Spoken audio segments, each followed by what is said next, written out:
I listened to some of our senior citizens on GTV talking about MPs being given bicycles, not cars or four-wheel drives. The MPs have no problem with being given bicycles because you have been reducing a lot of load from their heads. Because with a bicycle, you know how far you can reach. But it's because of this missing link between Parliament, the MPs, and our citizens that will inform a very senior person to, on TV, call for bicycles to be given to MPs. And when you want to compare, he says, oh, but in UK, we see the sometimes Prime Minister riding a bicycle. I'm a Ghanaian. I'm a Dagaba people. And I'm asked to behave and act like a British. People get everything wrong. And that is why we have degraded ourselves to the extent that we don't have much value for people to buy. And so we keep on buying what they have, not what we have. Oliver, have we been trivializing this issue about the transportation for MPs? The two MPs are here, two first-timers, but I don't know, you have also followed this for a while. You and I, we have followed Odikro, and we have lambasted these MPs for taking all the perks, not showing up in the House, and all of that. Listen, I was unaware of the rich history of the Gaba people and their use of V8s. I'm only learning that bicycles are to the white man or the British as a V8 is to the Dagao person. It's a very funny thing that the speaker was talking about. And that's the question. Are we not trivializing it if we suggest that, you know, an MP in the UK rides a bicycle, which is false?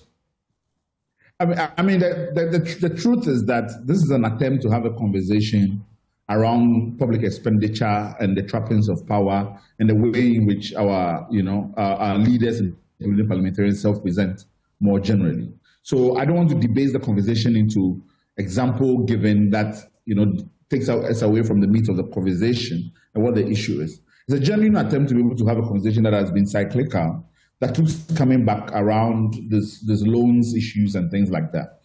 Now, if you were to ask me that if I were to see an MP on a bicycle or a motorbike, would that be pleasing to me? The immediate signal to send is that, oh, they are being fiscally conservative, they are worried about the public purse in many instances. But those are, one-off examples that we need to be able to contextualize better. In this particular case, I think there's an issue and when Felix was talking, he was giving the example of reducing the number of ministers and doing an analogy between $125,000 spent per minister's V8 and how much that is huge savings that the president has not appointed over 100 people as ministers. So meaning that within the political classes of there's an understanding of the cost implications of this. We have 276 MPs. It's a lot of MPs around this. Now, traditionally, the conversation as to whether or not money is given to MPs for being able to acquire vehicles were, were loans or were grants or concessionary loans. These conversations are conversations we've had consistently and over the time. Whether or not there should be a basket of vehicles that are available to the parliamentary pool that are then assigned and then returned back to the state, for which reason then we would then be able to maintain them and not then get into this habit that every new parliament must then get loans at the expense of the state. It's a holistic conversation about how much we are managing to be able to finance the activities of the co-equal branches of government. Whether or not the same courtesies are extended to judges, or whether or not they are not within the contemplation and framework. These are our conversation that we can have in a more holistic fashion. Okay, you but it's also a Article 71 itself. Right, hold your thoughts there. I want to hear from the MPs and then return to you to see if what they say may impact how you see things. So let me begin with Felix. All right. This is something. Let me say that I fully understand the demand by the public for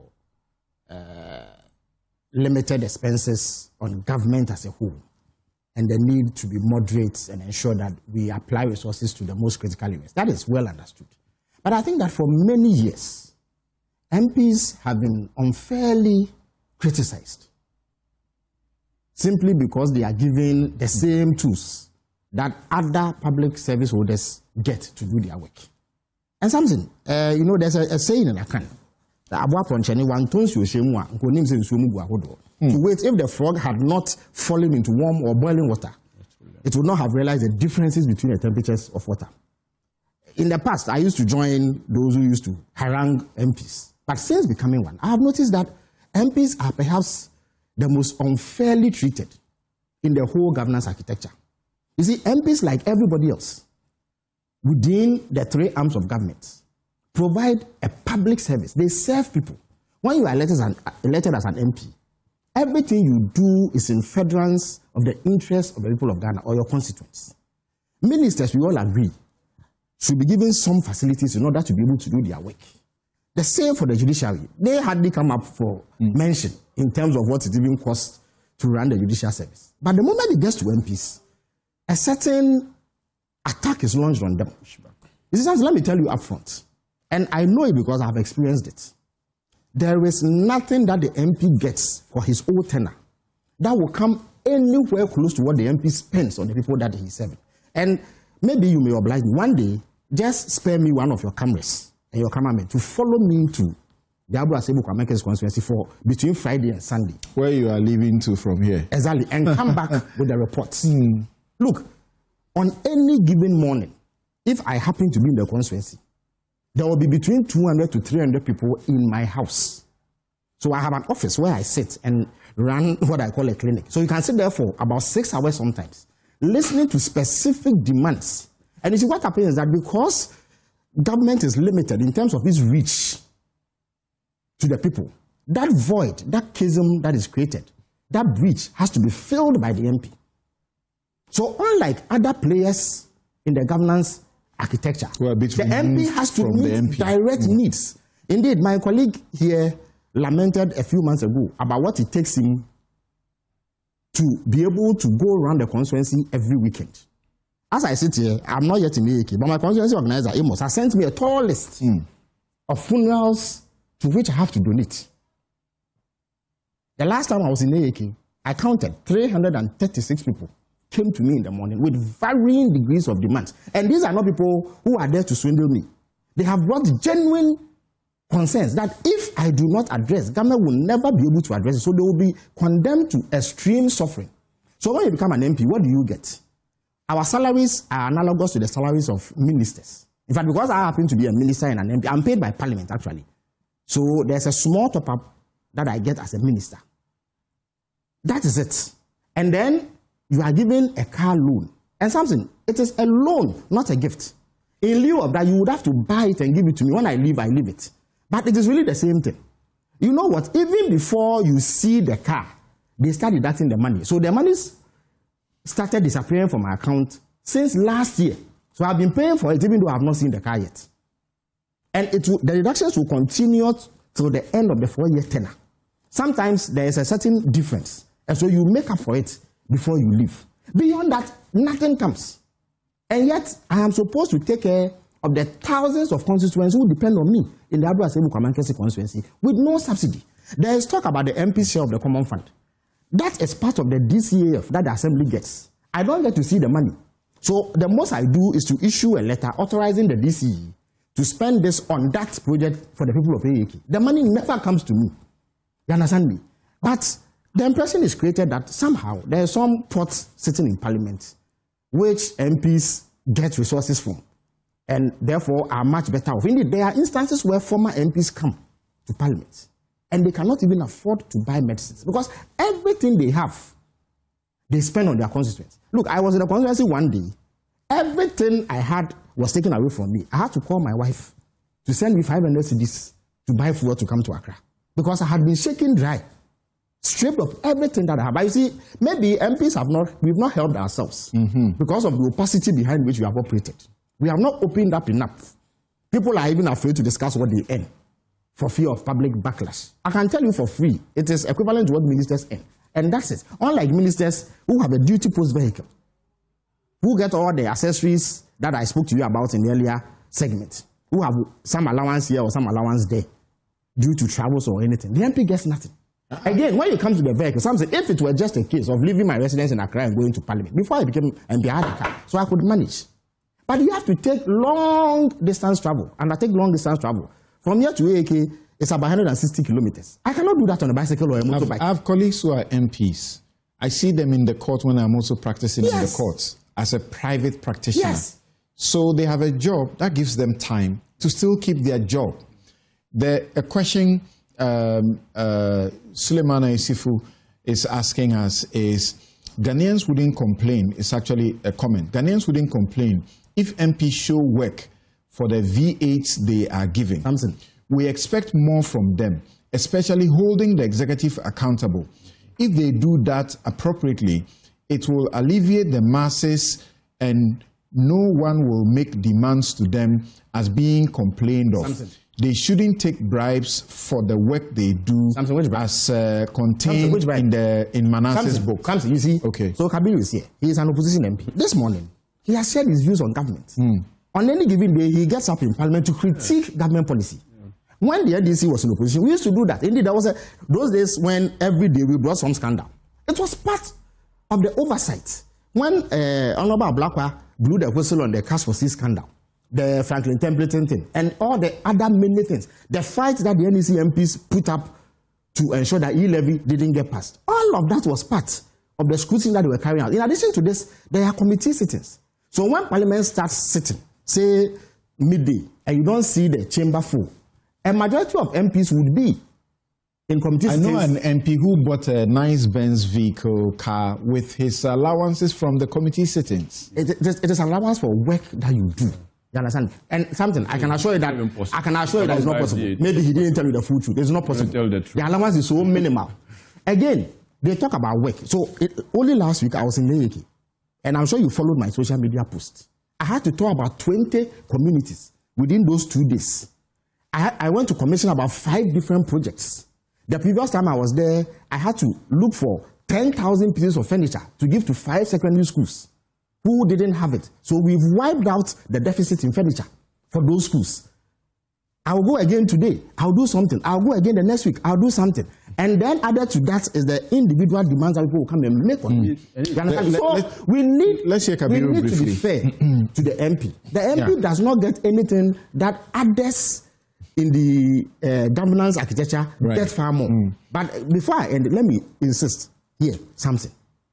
There's nothing that the MP in Ghana gets that comes anywhere close to what they spend personally doing their work on behalf of the people of Ghana.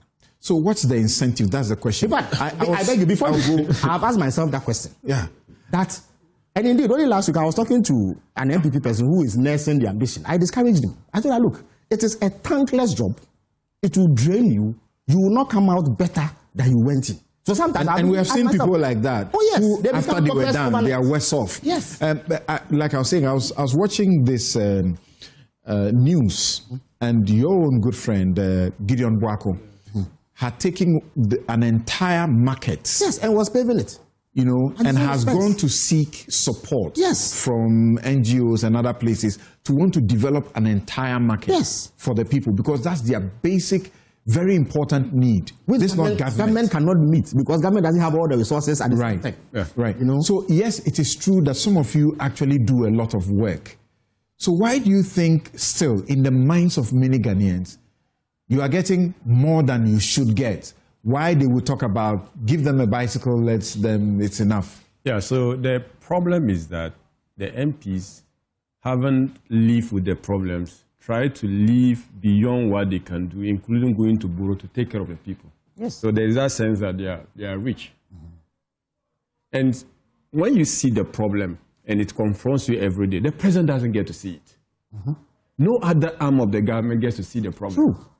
True. You are the one seeing the problem. And in order not to let the problem consume the people, you have to find a way of fixing it. The more you fix those problems, the more the mindset is created that the MP is rich. That is just the problem of the MP. Now, the land size of my constituency is more than the whole of Greater Accra region. Walla constituency, in terms of land size, is more than the whole of Greater Accra region. As an MP, you expect me to go and engage them on policies, consult them before I come to Parliament. Can I do that with a bicycle? Can I even do that with a salute? Like, can you live here to Walla with a bicycle? Can I even live here with it? So you see, when we throw these things out and we don't come to the reality, we find ourselves wanting, because if you are the land size of your constituency is more than the whole region, and you are supposed to traverse it and engage with people and seek their consent, not even talk of development. And you're doing it with a car that is yours. That is yours. Because you took a loan for it. Let me even come to that. Look, there are over 500 CEOs and MDs in the country. MPs are only 276. These CEOs have salary, sometimes even more than members of parliament. Even more than the president. They have cars paid by the state and enforced by the state. They have gardeners, they have security. MP buys your car. They have entertainment allowance. You buy all sorts of buy your car. You pay your driver. State doesn't give you driver. You have to find a way of paying your driver. The state can only give you security by deploying someone from the Ghana Police Service to assist you. Any other thing, you have to do it by yourself. And so the work of the MP, and I think that, look, we should make full disclosure of what we get. Yes. So why do you kill to be MP? That's the question. So I have always said that, look, if you don't have sense of public duty, you'll be disappointed when to go into politics. Yeah. Because I've always argued that, look, if I say this work is not benefiting, and I decide to leave the scene and let someone come, the person who is going to come might either be interested in using the people for business, and the people are going to be worse off. That is one. The person, we don't know the caliber of person who may come, convicts will begin to write because there's leadership vacuum, and they will use the mandate for different purpose. And again, what contribution am I making to the cost of my country? I give myself an example. I was a postgraduate researcher at the Hiroshima University in Japan. My salary there was good salary, but I couldn't make the impact I made on people when I came to the vice president office. I could say that hundreds of people got employment through me by positioning myself and lobbying people to get that work on. Those people wouldn't have had opportunity because of where they are located. We address social inequality by the very essence of being in public service. So when people say, okay, who has forced you into it? The question is that why the pushback question, but why do you don't tell the people that what they are demanding is not legitimate? Baba Jamal just showed us. He said that as an ambassador, okay, he was getting far more than what an MP will be paid. Which is true. And yet he came to do this job and left that particular job. Now, I will address the In addition to that, see the expense that he I'll address the most difficult issue. Recently, Akosia Menu, right? She says she spent not less than 8 million Ghana cedis to be able to win. She had to do projects. I know about you. Before you became MP, you had to find money to do projects to get the people to like you. I built hospitals. I renovated hospitals. I built DEBA grounds. I built community centers. I extended electricity in preparation as an opposition candidate. The reason was that there was a vacuum. The people needed those things. So once they see you as a prominent person who can help, they come to you. You cannot say no. So let's even take this situation. In a community where there's one rich man, not even politics, the social structure is such that people go to him for their problems to be solved. Now, come to think of someone they have validly elected to be their representative. What kind of pressure is going? The pressure, look, the pressure the MP faces is more than the president of the president. Absolutely. The president has national issues to think about. There's security issues to think about. The budget, even the president can say, I've not budgeted for A, I can't do it. The MP cannot say, I've not budgeted for ABC. Because you live without a budget, and you have to work with the people without a budget. So when you look at all this, I even think that, look, we must be bold as members of parliament and as Ghanaians to disclose this so that people, you talk about committees. No committee will you sit in and be able to make money that can buy you Not possible. a car. Not possible. It's not possible. And that's why the issues of corruptions they are talking about, when they publish reports and they say that this institution has gone to see parliamentary and they have given this money. For instance, last week we started... I should be questioning my friend who... Yes, it is not possible. Who spent committee allowances, who used committee allowances to buy a car. Let me give you an example. Last week, last week, we were considering the value for money office bill. That is over a 50-page document. We have to sit there and go line by line, and argue at the committee level, proposal amendments. That no one will see. At the end of the day, what they will see is what has been published and gazetted and signed on to by the president. But the work that went into it, people did the work. So even you don't see the members of parliament working, and you only see what is happening in the plenary, and you think that that's the work of the committee, then you are getting it wrong. Let me go to Oliver. Before Oliver, you mentioned about people having time. No MP would be able to get the time that you want to be able to do the parliament and still go to court, unless you are, maybe you go home and provide solicitors advice, or you are genius. No, some of them are doing it. Some of them are carrying on with their other business. And even before you do that, you have to seek parliamentary approval. Yes, I know. Before you go to Oliver, you ask, so why do people bend over backwards? You put it that way. Yeah. Why do people kill? Maybe you get a bit of social capital. Beyond that, there's no monetary incentive to be an MP. And I'm telling you 100% honestly. I know about some of them. Let me come quickly. Oliver, so I intentionally wanted you to listen to them before you continue with your submissions. I'm going to read these messages to you, and they all seem to ask nearly the same question. Okay. This one says that they know what the terrain is, yet they kill and maim to get there. If there's nothing there, why do they fight to get there? We don't trust them. Because somebody has to do that. Why do we have to buy Land Cruisers? Kufuor gave Peugeots, Camry, and Corolla saloons. Why don't they get saloons? He told you, like, all of them, where they go, the places they go to, you can't use a saloon car, a car other than, a four-wheel.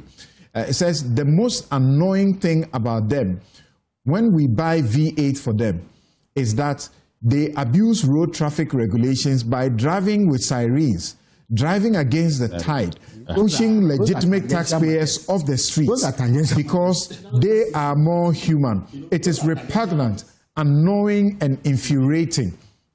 This is coming from Atabadu. Now, the next one says that, this is Kweku, is asking the question. The problem, it says that, so why do parliamentary candidates spend so much money to become MPs? Example, let's see what had just happened in Ayawaso East. Then, this is from, you don't identify yourself, but you say, if someone who until becoming an MP was a deputy minister says he was one of those who joined the chorus of attacking MPs, then the question is, what was his motivation?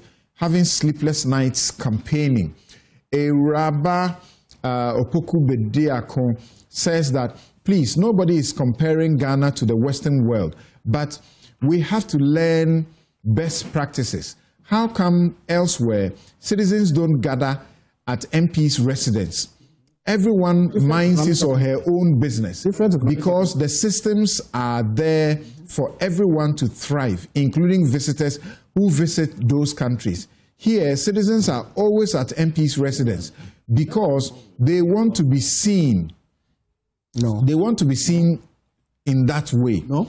People are not getting their basic needs, but the MPs, within few days in office, build a house in Accra, send his family abroad, build high-rise apartments for renting, whereas those who voted for them continue to suffer.